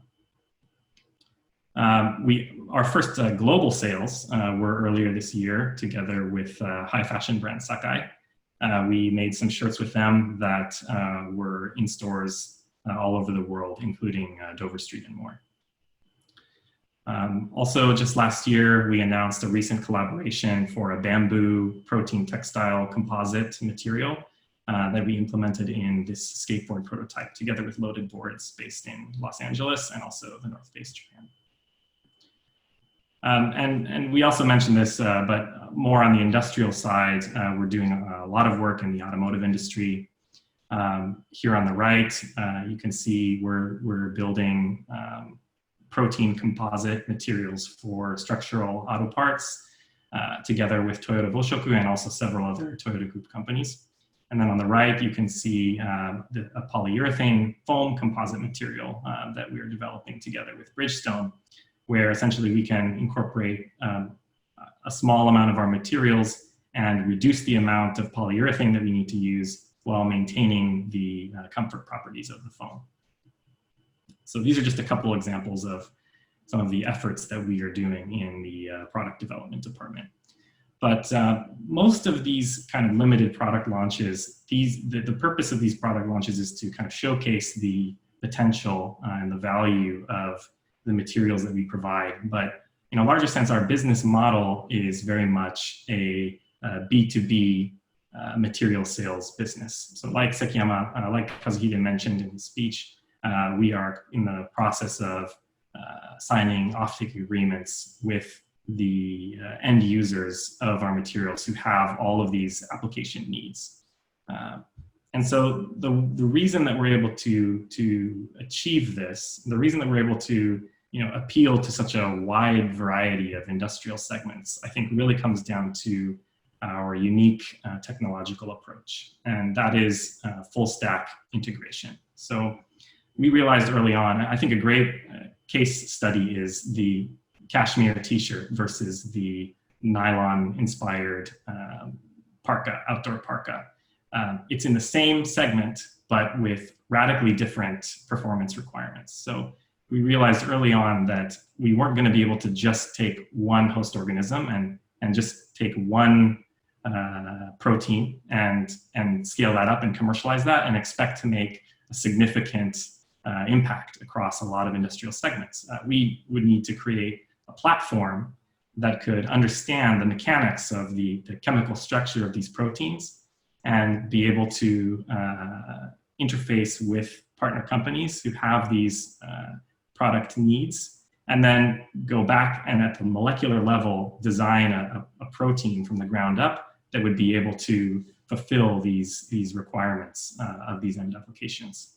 So from the very beginning, these structural proteins that we're building, these are very large, complex molecules, and so very traditionally difficult to synthesize. So from the very beginning of our process, the design of the protein molecule itself, the synthesis of the DNA, all of this we do in-house. And that goes not only from the further upstream technologies, but also all the way downstream. So we do our small scale, high throughput screening of new protein designs and optimized processes in-house, as well as the process development for the large scale production technologies we do in-house as well. So like Kazuhide said, we're building our first commercial polymer production facility in Thailand right now. Construction is scheduled to finish over the next couple months or so. And we also do the fiber extrusion, the spinning of the fibers or the other material processing on a large scale in-house as well. So kind of as a final note, the current progress of our scale-up activities is laid out here on this slide. So since around 2012, 2013, we've had our pilot facility up and running near our office in Japan. This can produce a couple tons of our protein per year. But like we mentioned, in Thailand, we're building our first commercial production facility. This picture, I think, is maybe from a month or so ago. And when this facility is up and running, we'll be producing several hundred tons of our protein polymer per year. And then, like Kazuhide mentioned in his speech, last year in December, we closed a partnership with Archer-Daniels-Midland in the US. And we are currently proceeding with plans to implement our production in the US. The first step in that project will result in several thousand ton scale of our production in the US.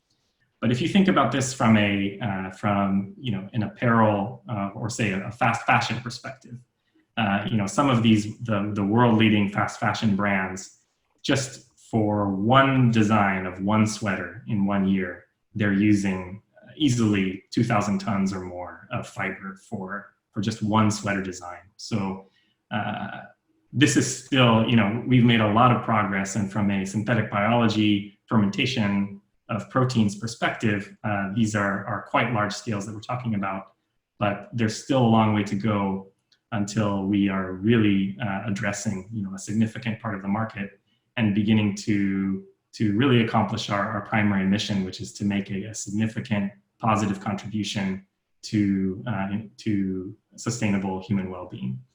And just to close, there was a recent report that came out, some of you may have seen, from the McKinsey Global Institute this year, called the Biorevolution, which specifically calls out Spiber's technology and the idea of using fermentation to manufacture proteins, which can then be used not just for pharmaceuticals, but also for these kind of industrial material applications. And they they call it the current industry, the current market size as 200 billion. I would say it's a lot more than that, but maybe that can be a conversation for a little bit later. But anyways, again, very, very excited to be here, and thank you so much for the award. And I hope this explanation has been able to clarify what we're up to, and happy to answer any questions later. So I'll leave it there for now. Daniel, thank you. I've got one kind of follow-up question for you before we go on, and that is, you're located, where are you physically right now? Where are you located right now? Yeah. Sorry, I was stopping the screen sharing. I'm actually also located in Yamagata Prefecture. Okay. So I think about maybe a little bit more than 10% of our company right now is people who have actually moved from outside of Japan all the way here to Yamagata Prefecture. I've been here for about 10 years, but yeah, it's been truly interesting to see how the company has grown. Like Alan mentioned, there's been a lot of challenges, but we've kind of stayed true to the vision of keeping everything, at least in these initial growth stages, keeping our core R&D and development work in one central location, because it is such a complicated technology that spans across so many processes that it really is a big benefit for us to be keeping it centralized, at least at this current time, I would say. Okay, thanks very much. Before we go on with too much more of questions, I want to ask Dr. Dariush Ajami, who is the Chief Innovation Officer of Beyond Meat, to give us a presentation about Beyond Meat. Tell us some more about the company and your approach. Hi, everyone. Great to be part of Symposium that celebrates innovation. It's hopefully one day I will meet all of you guys. So, and also thanks for recognizing our effort. It's great to be part of that work. Also, congratulations to Spiber. Great work, very revolutionary work. So, to some sense, we have lots of overlap. If you look at molecular level, we both have bottom-up approach. You want to look at the structure of proteins, or and then structure it in a way that will have new functions, whether it's food or cloth. So I prepared some slides. Ethan did a great job of introducing the company and walking us, giving us more information about the vision of the company. Ethan started the company, but I will try to go through the slide very, very quickly and have more time for the panel. The goal, as Ethan mentioned, the main goal of Beyond Meat is to perfectly replace animal meat with plant-based options. And we emphasize on that perfectly, and I will discuss it more, later. Ethan founded the company almost 11 years ago. Early on, he collaborated with the University of Missouri, two gentlemen named Fu-Han Shea and Huff. And then later on, with extra funding through investor, he put together a very robust R&D program. So our approach and our innovation, it's a little bit different than traditional food industry. We pride ourselves to have, be innovation engine of the plant-based sector. We do things a little bit differently, kind of attracting the best and brightest scientists from a very diverse sector. 95% of our scientists, research associates, coming from adjacent disciplines, biomedical research, material science, and they don't have those limitations that traditionally people have when they are in food industry. But anyway, bring the best and brightest and given them, resources that they require, a state-of-the-art facility. And, as Ethan also mentioned, they are very passionate in a way that, they want to make history. They want to be a group of people that will do this in a perfect way. We develop our product not in a vacuum. We listen to consumer. We listen to concern of consumer about using of GM technology, level of saturated fat, sodium level, and a clean label ingredients that they are hesitant to see in a food product. So these are our four horsemen. You can see it they're also hanging in my office and at work. We believe if we do this right, this will have impact in all this. Four of the major diseases like cardiovascular disease, diabetes, and cancer have been associated with consumption of meat to some extent, and especially red meat. We are in pandemic, and we know this. Not everyone understands the effect of zoonotic diseases like coronaviruses or swine flu and so on human health. So, giving a better option, improves human health. We like to reduce saturated fat, have healthier, a blend of proteins that, will have the whole nutritional value, and more initiatives that we'll have for future. And if we do this right, we'll have positively impact climate change, global warming. Cattle industry is responsible for a majority of greenhouse gas emissions, whether it comes from the methane produced by gut microbiome of cows, or even breeding of animal, has a huge effect on global warming and amount of CO2 in the atmosphere. The meat industry is very resource intensive in a way that pounds of steak requires 18 gallons of water, huge amount lands, and if we are successful, there will be a relief for that too. And at this age, slaughtering 70 billion animals per year, it's not right. So again, our innovation center is in El Segundo, Los Angeles. We are expanding every year, doubling the size. Right now, we call the center Manhattan Beach Project. Similar to Manhattan Project. We think that you need to attract best of talent, but also give them the resources that requires, and the rest will be history.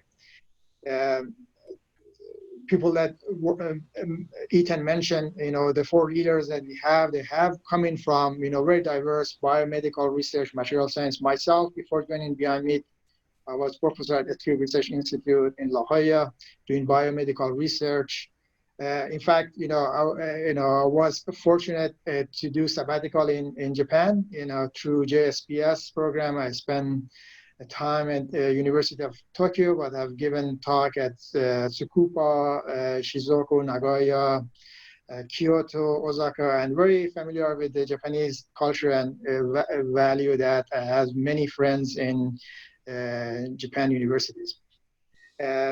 So in our approach, we want to spend more of our money that the company earns into R&D back into R&D, because the challenges that we have are very complex. It's not it will not be solved by traditional way of food industry. This is just a simple graph of the way that we are looking into this problem. I mean, Ethan mentioned about the composition versus the origin. As we know, the meat, what we call meat, is a muscle tissue. It's a very complex tissue. It's been evolved to do work, by contraction and the expansion, and the way that proteins are structured, or the whole tissue is structured in a way to do its job better. It has not been evolved for a food, but as a human, through evolution, we chose this as, as a food because it was nutritious, and especially, the time that the humans found fire, you probably know that history that, that created the human that we are now. So, but now at this time, with advanced technology, we could do better. We could look at that structure. If we want to perfectly replace animal meat with the way that it is, and give the consumer that multi-sensory hedonic experience of eating meat, from the sizzling sound to aroma release, to texture, juiciness, to color transitions, and the whole 9 yard. We could study it at molecular level, and through bottom-up approach, make a very close product. So we have many colleagues that are very good at the structure of proteins. In fact, we are one of the few that we create in our own texturized plant protein, if not the only one in this sector. We have lots of trade secret and know how to do so. And, we use advanced technology, like on the bottom, you see the pictures taken by scanning electron microscopy or confocal laser microscopy. Especially in confocal laser microscopy, as you can see, this protein has been stained in different color, fat in different color, and you see, in animal meat, the fat is compartmentalized, structured, more elegantly, while in our product, although we are moving toward that, is still work need to be done. And yeah, so again, the whole, it's science and art, how to use very simple ingredients that people will accept as food, and create that hedonic experience, that multisensory experience of eating animal muscle tissue. So we in our product, we are also trying to increase nutritional value. Now, most of our products have blend of protein. We have using a blend of yellow pea, brown rice, mung bean protein, in some cases sunflower protein, and the fat comes from coconut or canola or sunflower. We decide, early on through Eaton's vision, we decided to not use any GMO because the consumer had lots of concern about that. We have very clean label, and trying to stay away from any ingredients that create concern for the consumer. So I guess that was a brief introduction of Beyond Meat. So I'll be happy to answer your questions. Great. Dariush, thank you very much for your comments. I've got one follow-up question for you, and that has to do with even using the word meat in describing what you have. One of the issues with these new kinds of products is that they're replacing things in traditional categories, but my understanding is the government's had some issues with whether you can call it meat or not. What kind of situation is there? Yeah, exactly, and especially this happened in Missouri and more other places.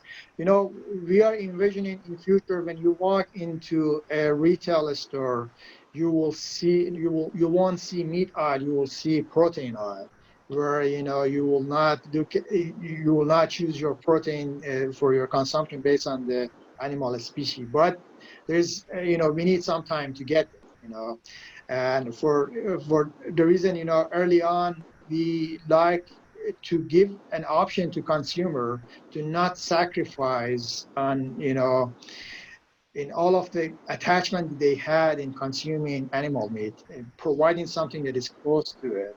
And for them, having some word of meat, would have helped them to accept this better. But I don't think that in the long run, in future, we'll have this discussion. So to what extent is it really that kind of regulation and advertising that kind of has the company focusing on burgers and sausage and so forth now? And to what extent is it really a technical challenge to moving forward and make steaks and make other kinds of food products? Yeah, I mean, that's what the team is working on. I mean, if you walk into a butcher shop, every product that you see on the shelf is type of product that we're working. Wow. It's being a public company, we could not go to the detail like Spiber could do. We have been through that that time, and that was much easier now as a public company. But what we mentioned, always say that we are not here to make just burger and mince product. That was the early target, but the goal is to come up with new ways to create more complex texture and go toward for steaks and so on. Okay, thanks. I have some questions for everybody, but I want to start with a question specifically to Alan. Alan, these are companies that are classic disruptive innovations, meaning that they're going into a market that's already there.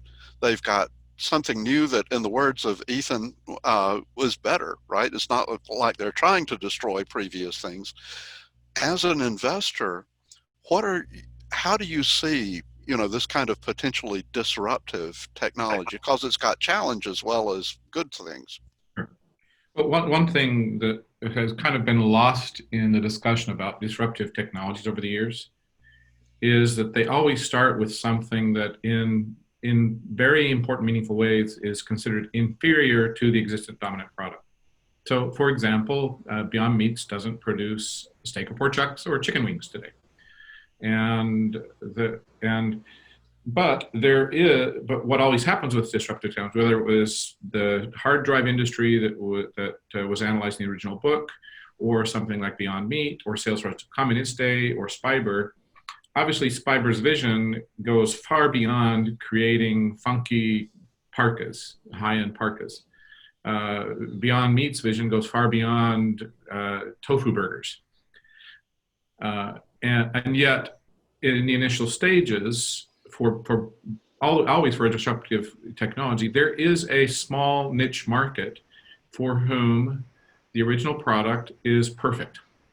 There were small businesses and departments using Salesforce when it was still kind of duct taped together. There was the community of organic, vegan consumers who missed the texture of meat, missed the kind of recipe things you can do with a meat substitute, and for whom tofu-based substitutes were not flavorful enough or aromatic enough, texture enough.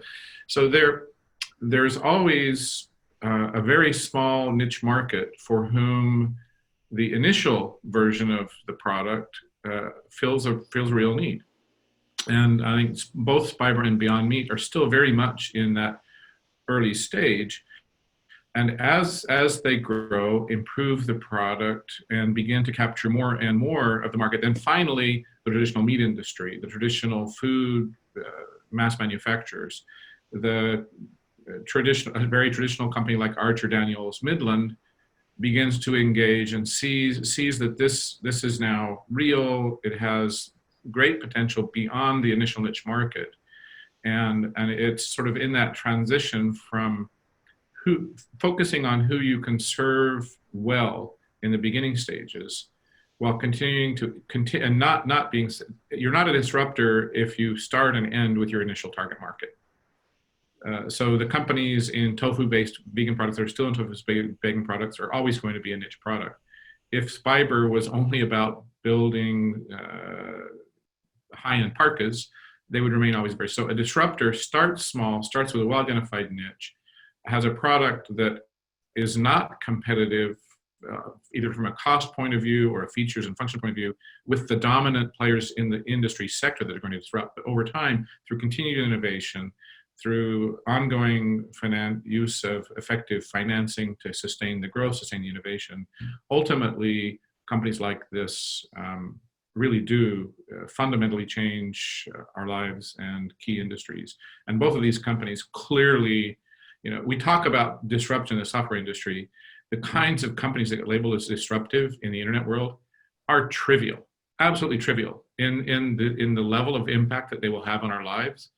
And I think in our 10-year history, it's great that these are the two companies in the 10th anniversary event, because the potential impact on the planet, on how we live our lives, on what we are surrounded with day to day, as these companies continue to innovate and grow and disrupt established sectors of the industrial economy and of the food ecosystem. But in my mind, by far, we had an award called World Changers in the early days of this symposium. And in my mind, these two companies are not just emerging leaders, they're also world changers. I would agree with you 100%.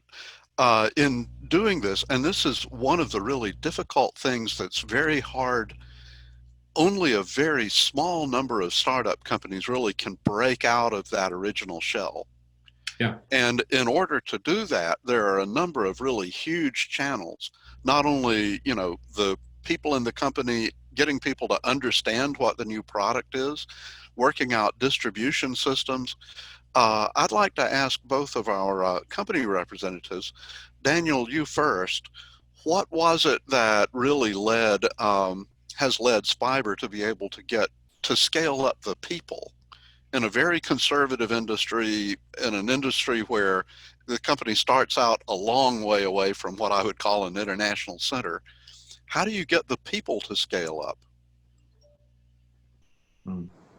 Yeah, that's a really good question. And I think it goes back to the point that was raised earlier, that the vision of the company and the philosophy and the values of the company, that is really an element that transcends all borders, at least in my experience. So from day one, I think Spiber's vision and values have been very clear, and we've been very intentional about putting that out. I think if you read our website, you'll get a sense of that, and that is really what has drawn people to us over the years, from both, you know, not just locally, but also across borders domestically and then internationally as well. Were there any kind of really unusual incentives that Spiber gave out? One thing that I saw in the chat, someone asked a question to Spiber in the chat about our salary system. And it is true, we do have a salary system where each individual in the company can decide their own salary for themselves, and all salaries are publicly visible to everyone else in the company. And we've been using that salary system for about 5 years now, since early 2015. And that has been you know, a very interesting social experiment, I should say. We actually, there was a case study from Harvard Business School published on that earlier this year. Okay, thanks. Dariush, for you, I'm really interested. There are so many different kinds of foods in the world, and there's also, you know, a number of different distribution channels. So in terms of scaling up, I realize that you can't really tell anything about future strategy, but how does the company make the decisions of what are the targets and who are the partners? I know, yeah, that's a great question. You know, there are 9 billion burgers being ordered in U.S. in annual basis. Every day, 24 million burgers only in U.S. being consumed, and that's what's one of the reasons that we went after burger, being a comfort food, and and its potential and its availability through lots of quick serve restaurants and as again, I will limit what I said to last earning call, where Ethan, explained our strategy to go into China and other part of the world. We looking at ourselves as an international company. We are now in Europe. We are in more than 75 countries. We like to expand in those countries, and also look into other type of product as well. Right now we have burger, sausage, dinner sausage, breakfast sausage. We started looking into poultry platform. I don't know if you follow, we launched a new product, boneless wing, that has the texture of chicken muscle, where you can see the fibers in KFC stores in US, and there are more efforts in the poultry, but in all of our platform, beef platform, pork and poultry, we're looking into new launches and working on new products. Thanks. We're really running over time, so I'll finish one last question for everybody, and that is, where do you see this disruption going, say, 5 or 10 years from now? What kind of targets do you have? Do you think people will stop eating meat on the one hand? Do you think that these new kinds of productions for materials, for cloth and structural materials and automobiles and so forth, what's the future like?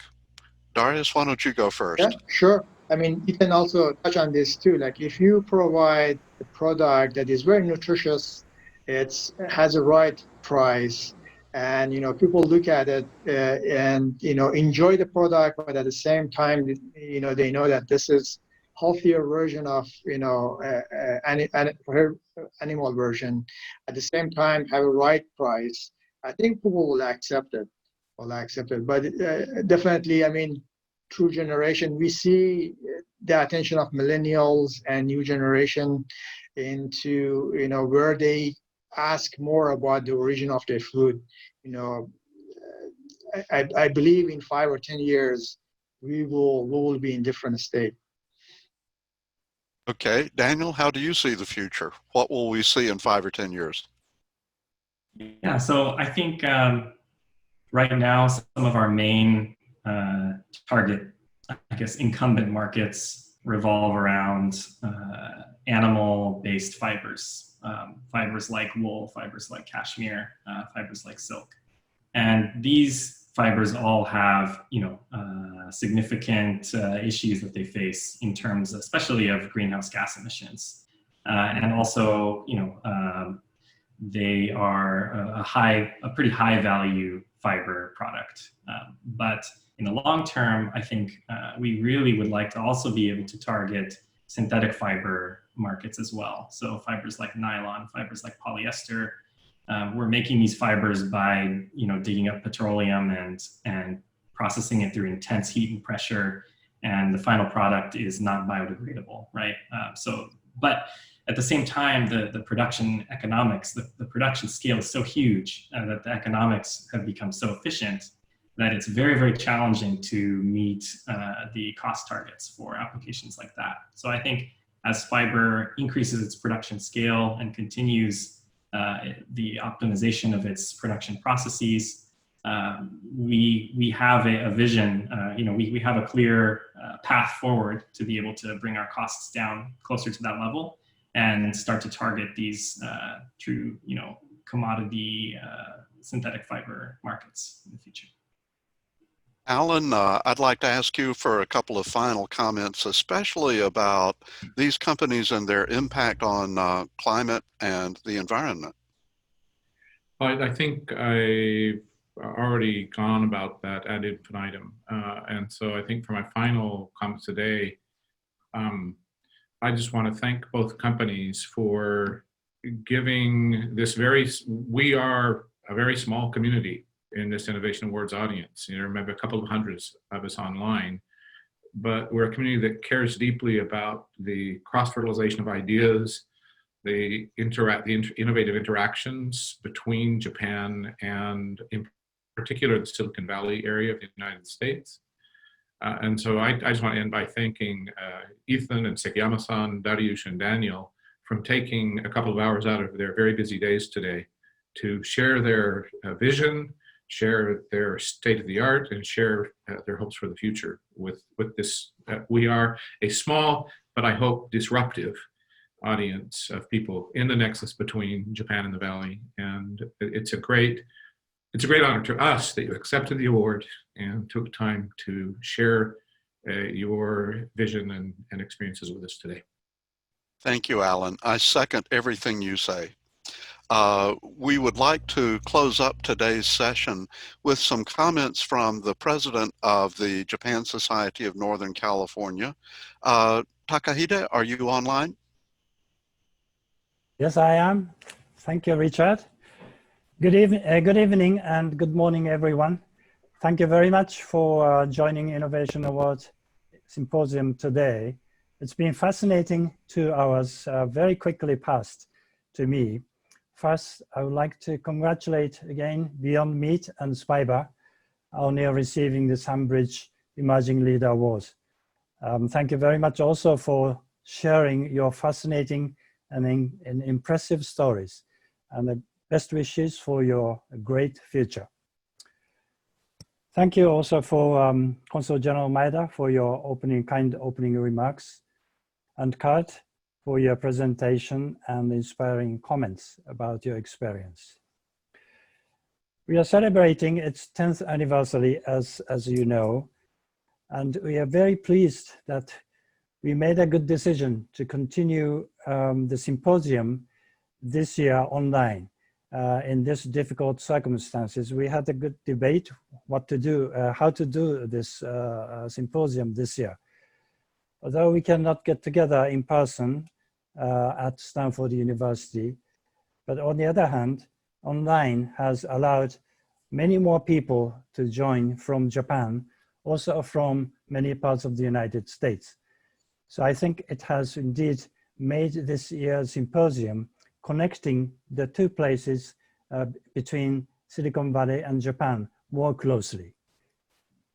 This year's symposium has been made possible again with great support from many organizations and individuals. We are very fortunate to have all those people supporting us.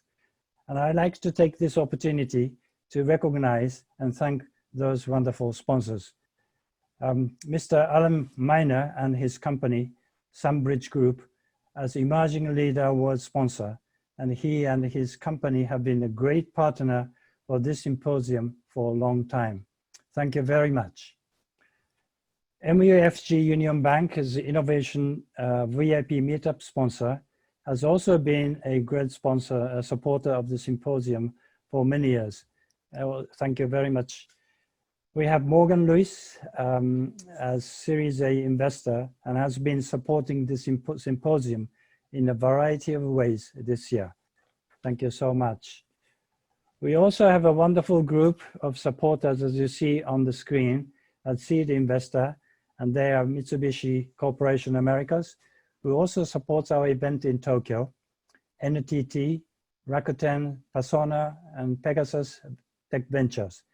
United Airlines is our official airlines, but unfortunately this year, we have not been able to put anyone on your Friendly Skies flights. I would also like to thank individuals as angel investors. I should mention Jetro San Francisco, Digital Garage, and Fabit have kindly supported as symposium as exhibitors. I'd like to also mention individuals, angel investors. It's very small fonts on the screen, but they are Akiko Futamura, John Thomas, John Metzler, and Steve Pollack. They are all active members of Innovation Award Council. Thank you very much. I just want to add, you have met Alan Miner and Richard Dasher many times during today, but also John Thomas has been a very instrumental in starting and growing this Innovation Award Symposium during the past 10 years with Dr. Dasher and Alan Miner. Thank you very much.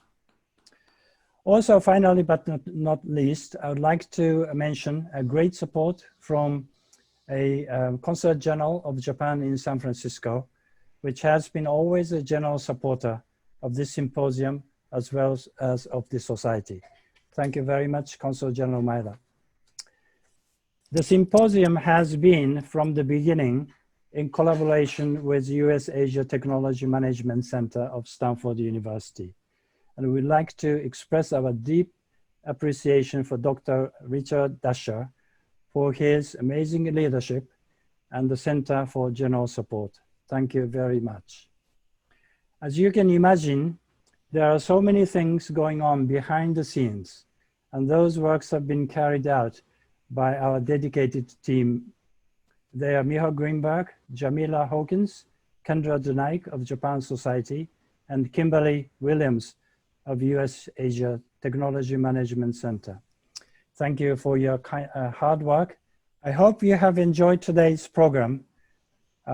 We have heard many things and have good things to take away today. And we have the second round of the symposium next Tuesday, July 21st, starting at the same time. We look forward to hearing from showcase companies. I hope to see you all then, and have a wonderful week until we see next week. Thank you again for joining and supporting the symposium. Thank you. Takahide, thank you very much for those comments. So in the language of television, to be continued next week at exactly the same time and exactly the same channel. Actually, I think it may be a different login link, but we will have the Innovation Showcase, 5 exceptional Japanese startup companies that we think will be of interest to Silicon Valley, and also a special keynote fireside chat with former ambassador to Japan, John Roos. So please come back next week and we will see you then. Thanks everybody. The meeting is now closed.